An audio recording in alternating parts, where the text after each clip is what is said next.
अस्सलाम वालेकुम नाजरीन, उर्दू क्रॉनिकल के साथ मैं हूँ आयशा इरशाद। जैसा कि आप सब लोग जानते हैं कि डेंगू काफ़ी फैल रहा है और बहुत सारी वजूहात की वजह से डेंगू बुखार बहुत सारे लोगों में मुंतकिल हो जाता है और उसके बाद जिस्म में बहुत सारी कमज़ोरियाँ महसूस होती हैं। डेंगू बुखार के बाद जिस्मानी कमज़ोरी एक आम मसला है, इसलिए सेहत का ख्याल रखना इंतहाई अहम है। डेंगू बुखार के बाद जिस्म में दर्द, कमज़ोरी, कमज़ोर हड्डियाँ और पट्ठों में दर्द जैसी तकालीफ का सामना करना पड़ता है।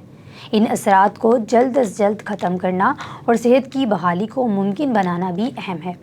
तिबी माहिरीन डेंगू से सेहतयाब होने के बाद फलों के इस्तेमाल पर ख़ासा ज़ोर देते हैं। कुछ ऐसी ग़िज़ाएँ हैं जो मैं आपको बताऊंगी जो डेंगू के बाद हमारी सेहत को बहुत मुफीद कर सकती हैं और सेहत के लिए फ़ायदेमंद साबित होती हैं। डेंगू से सेहतयाबी के बाद ज़रूरी है कि इन मशरूबात का इस्तेमाल करें जो जिस्म को हाइड्रेट रखते हैं। नारियल का पानी और सिकंजबीन जैसे कुदरती मशरूबात इसके लिए एक बेहतरीन इंतखाब है।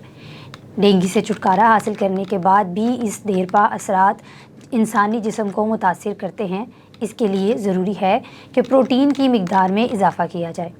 अपनी ग़िज़ा में दही, मूंग की दाल, किन्नू, सत्तू और घर का बना हुआ कम चर्बी वाला पनीर अपनी ग़िज़ा में शामिल करें।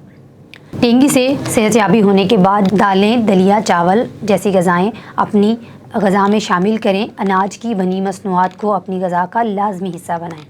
ये इंसानी जिस्म में क़ुव्वत मदाफ़त को बेहतर करते हुए डेंगू से सेहतयाबी में तेज़ी लाते हैं। डेंगू से सेहतयाबी के बाद फॉलिक एसिड और विटामिन के से भरपूर ग़िज़ाओं को लाजमी अपनी खुराक में शामिल करें। अनार, ब्रोकली और पालक विटामिन से भरपूर ग़िज़ाएँ हैं। ये ग़िज़ाएँ नशोनुमा फ़राहम करने में अहम किरदार अदा करती हैं। इन तमाम ग़िज़ाओं को अपनी सेहत को बेहतर करने के लिए ग़िज़ा का हिस्सा बनाएं और अपनी सेहत का बहुत ज़्यादा ख्याल रखें। डेंगू बहुत जल्दी फैल सकता है और हो सकता है, इसलिए डेंगू से सेहतयाबी के बाद अपनी ग़िज़ा को बेहतर करें ताकि जिस्म की कमज़ोरी दूर हो सके और नशोनुमा बेहतर हो सके। ये थी हमारी आज की वीडियो। कमेंट सेक्शन में ज़रूर बताइएगा आज की वीडियो आपको कैसी लगी। मिलते हैं एक नई वीडियो के साथ, तब तक के लिए अल्लाह हाफ़िज़।